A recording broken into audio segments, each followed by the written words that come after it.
Come hai elaborato la scelta narrativa di intrecciare l'amicizia profonda e intima di due giovani donne con un contesto di catastrofe che ha riguardato ampie parti del nostro pianeta? Come davvero lo ha immaginato e ha deciso questa struttura? In some ways, what I really wanted to do was show or try and convey to the reader um, the enormity and the intensity of the loss of the natural world, of the climate.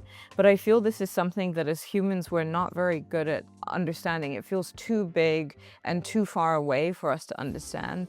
And so the story about the grief of one girl for another girl is, I think, something we understand a lot more naturally. Like we can imagine what it's like to feel, to lose somebody, or we have already lost somebody and we know what it's like. And so that story, I think, gives the emotional tenor of the rest of the narrative, which is about the loss of the human world. So we feel the loss of the natural world because we can understand the loss of one person, like the grief for one person. In questo romanzo lei non si fa nessuno scrupolo ad addentrarsi nel dolore, dà voce al dolore.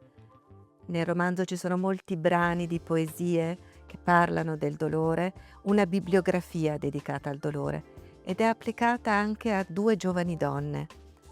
Credo che i suoi lettori e le sue lettrici apprezzeranno moltissimo questo coraggio e possa essere a loro utile. Ce ne può parlare? Yeah, I've been lucky in my life to not experience any grief of somebody close to me. I haven't lost anyone very close to me, but I think it's also maybe like my biggest fear to lose somebody that I really love.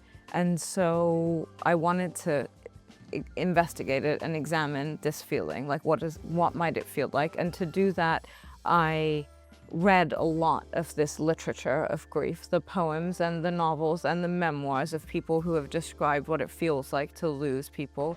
But I think that, yeah, when you're writing, the worst quality maybe one can have as a writer is fear. Like, I think you have to be without fear in order to write.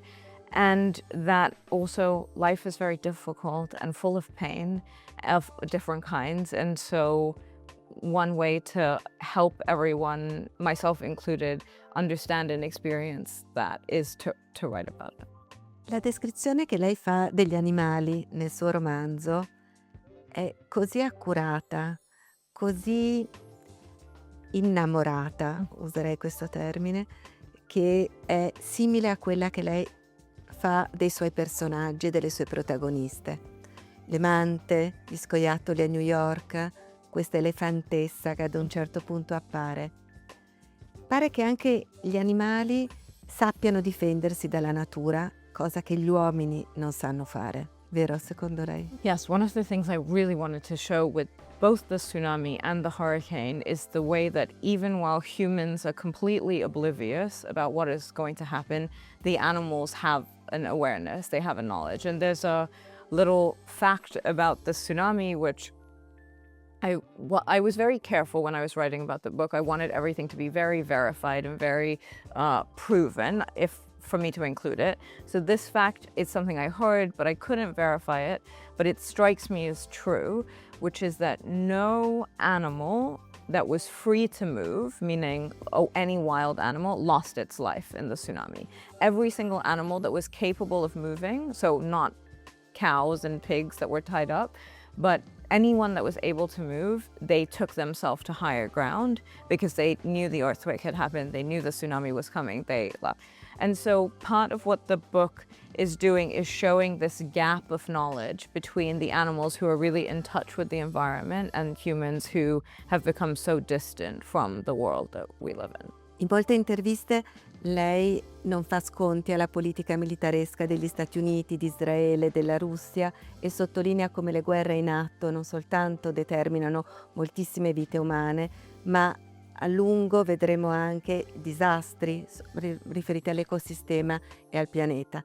Lei ogni giorno incontra le cosiddette nuove generazioni, insegna ad Harvard.